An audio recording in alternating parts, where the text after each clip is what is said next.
Good morning. So here's something I don't often do, which is work on my own cars. Sometimes you're just working on all the stuff that's at the shop, and what suffers is I don't get a chance to work on my own cars. And sometimes you just have to work on them because they require a little bit of attention.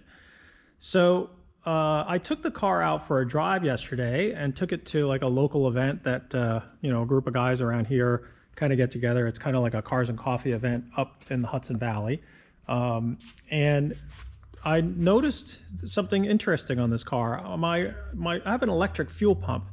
On old Ferraris of this era, there are two fuel pumps. So what happens is you prime it, and you've seen videos before on my site where you start priming the fuel pump to get fuel into the carburetors. And then there's another fuel pump that's way down below, and it's a mechanical pump. Now, when I went to start this car the other day, or as I was leaving the event, I noticed that I didn't hear the fuel pump running, the electric fuel pump, and I was like, oh, that's interesting. And I thought in the morning when I first started and I pulled the switch, I didn't hear anything going, and I thought that was kind of interesting. All of a sudden, it was running. So in the beginning in the morning, I heard the fuel pump running. Got to the show, was no problem. When I was leaving, it didn't turn on. So I was like, okay, well, I think I can get home with the mechanical pump. There was enough fuel in the fuel bowls to get the car home, but two things kind of reminded me on this drive home. It was only about a half-hour drive. I was thinking, I really need to do some more work on this car. I can't just jump in it and drive it, and I should pay a little bit closer attention to it.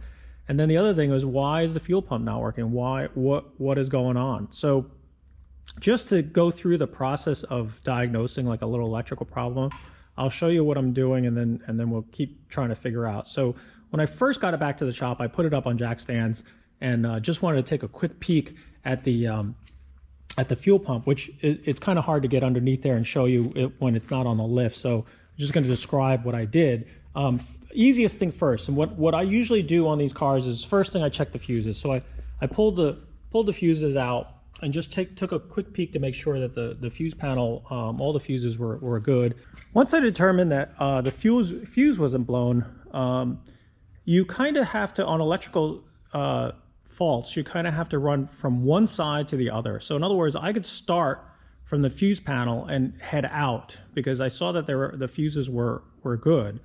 So then I needed to find the fuel pump circuit, and I can go that way. Or you can start at the fuel pump and go back. But the best way to diagnose an electrical issue is, two things that I usually use. I either start from one end or the other. I either start at the fuel pump and work my way back to look at connectors, or I work from the fuse panel forward and go out. The other thing that I keep in mind is what's easier. So the fuel pump and the electrical connections of the fuel pump are a lot easier to access first than trying to trace wires from the fuse panel out, because it kind of goes from the fuse panel to the panel switch, then through through underneath the car, and then going to the fuel pump. So oftentimes I will pick a path that not only is it the path from one end to the other, but which one's the easier one to access. So I then jacked the car up and got my test light out.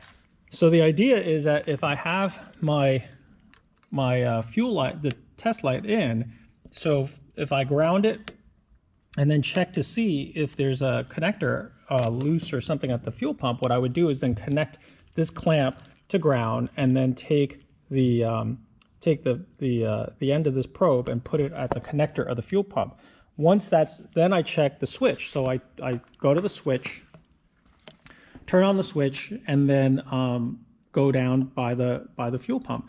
And I found that there was no light going on. So what that told me was that it wasn't the fuel pump, or shouldn't have been the fuel pump. I mean, I've almost eliminated the fuel pump, but I saw that there was no power going to the fuel pump. So to double check, just to make sure, I then took a long wire, which is here. I connected to the positive side of the battery, made sure the battery was connected and on, and then ran. So usually what I do is I will take a live wire like this. If I put this on the battery, run this all the way through. I needed 2 wires to make the whole length of it. And then I would connect this to the end of the probe. So in other words, just energize this. So once I connected this to the probe, this would light up because this was the ground. And I would show that I actually had power here because this would be lit. Then the tip of this is live. And then what I did was I put this onto the connector at the fuel pump, and the fuel pump started running. So what that told me was that, okay, fuel pump right now works. It shouldn't be in the fuel pump, because once I applied power to the fuel pump, it started pumping. So the next lead was to follow it back. So I knew that the connector was okay, and I knew that the fuel pump was okay. So the next step is to, unfortunately, I have to go into the car and take this out and check the switch, because maybe there's the switch issue. Because I checked over at the fuse panel already one time to make sure that there's power at the fuse panel. So the next logical step is there's a wire that goes from the fuel pump all the way back to the switch. And unfortunately, I got to pull the center console out to get to that switch. So that's next. So I got the fuel pump, or access to the backside of the fuel pump, turned the key on, and I don't have power going to it. So the pink wire, if you can see this, the pink wire is the supply from the fuse panel. And then these two, one wire goes to the fuel pump, and then the other wire goes to the dash light that shows you that it's on. That's why there's 2 wires going to that. So when I turned the key on and I checked here, there was no power going to it. I also noticed, just for the heck of it, it's a little loose. So what I'm going to do is get a little screwdriver here. But so then that eliminates the switch, because there's no power coming to the switch for some reason. So it's a good thing I'm back here anyway, because it always, these little screws and things can loosen up. So I'm going to go and tighten them up, but I still don't have power here. So on to the next step. So I'm just basically tracing it from here on back. The next step is this little pink wire is this little pink wire goes directly to the fuse panel. So let me go check that one. So let me show you what I found. I found that this connector here was actually loose. So when I went to test it, I could probe this and it would light up on either side, because when I touched this wire, it would come across. So it was interesting, because when I went and touched it, I was getting, like, here, let me show you. I'm going to turn on the fuel pump. But you could see that when I touched each side of this thing, I was getting power from the fuse. But what was interesting was it was loose. This feed wire here was just loose enough that it was making it when I touched it. And when I would go inside and try to touch the switch, it would just arc across, and then it wouldn't work. So it misled me down to try to find it somewhere else, where it was right here, but it was intermittent. So I came back again, and after I found out that the switch didn't have power to it, I came back and looked again to try to trace this back to this little wire, and this little pink wire, which I don't know if you can see, is bundled here. And when I went to try it again, it wasn't working. So when I came across here, I found that the feed wire into it was loose. So it kind of shot me down the rabbit hole to check everything else. But at the same time, the good news is I found a couple other potential places that I thought were going to fail, just simply because the connectors were also getting a little loose. So I straightened all that out and found the problem. So what I'm going to do is, since this is kind of said to me, hey, listen, let's check all the connectors here, because as you can see, this fuse panel is kind of old and crusty. It's time to tighten everything up and just make sure that everything's reconnected and cleaned and all that other stuff. So I'm going to go through the fuse panel and just get this going.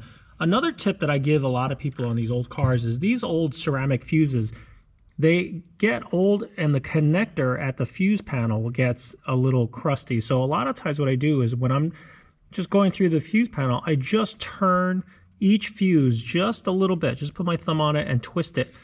And what that does is it kind of breaks the level of corrosion on the connector between the brass fitting and the fuses. And what that does is it just cleans the edges of the connectors. When I was in audio, we used to call it exercising the switches, because every switch has a connector, and it can, in audio, it'll get noisy because the oxidation between the connectors will make, you know, just a bad connector, and obviously audio is a lot more sensitive to noise across the line, even though it's a connector. A 12-volt system like this, it'll just oxidize, and as it oxidizes, it heats up, and it only creates more heat at the connector, oxidizes more, and then eventually it just stops connecting. So the connectors are really important to stay well connected, so it doesn't have a place to arc, and it doesn't have a place to oxidize and heat up. And one of the points that it does is at the fuse. So what I do is I just move the fuses a little bit, and it reconnects everything and kind of scrapes off the oxidation that might be forming between the fuses. But evidently what's happened here is that the connector, because you can see that the way these fuse buses work is there's just a little set screw, and it's evidently oxidizing at the set screw and working itself loose. And it could also heat up and loosen the screw as it contracts, heats up, contracts, expands. So I should go back through and just tighten everything up. It's probably not a bad, you know, I caught it before I was stuck on the side of the road, but still needs to be addressed, and I might as well check all the connectors. So spend this Sunday morning working on my own car a little bit. So I got everything back together. I ended up spraying all the contacts after cleaning and tightening everything. I put this contact oil cleaner in it, this Worth product. Not sponsored, but I use it. It works, you know, it's supposed to clean and, you know, wash away some of the oxides and everything. It works for me, and a little can like this will last probably a lifetime. But anyway, sprayed the whole area down, sprayed all the connectors in my fuse panel just to make sure that they're all clean and washed and dried, and got it all back together. So now with the ignition on, I can hear the fuel pump running, and everything's back to normal. All right, well, that's the fix on the 330 America. It's nice to get some stuff fixed on my own car every once in a while. But I wanted to take the second to talk to you a little bit about this channel. I mean, the last couple of years, I've been doing videos, just keeping my head down and working on stuff and showing you what I have going on at the shop. I think you like the variety. I think that I feel like it's content that you usually don't see. I'm not certainly saying there's anything bad with the other channels that I see, but I just think that I'm doing something that that you might not normally see on vintage Ferraris, and I hope you enjoy it. A lot of good comments. I really enjoy reading them all. I like hearing people talking about it, and look, it's all about sharing in this community. The only thing that I've been trying to do, and I don't follow the analytics that much, but I do notice that once it's posted, it's just the people who are dedicated to this site, to this channel, watch it, and then it kind of falls off.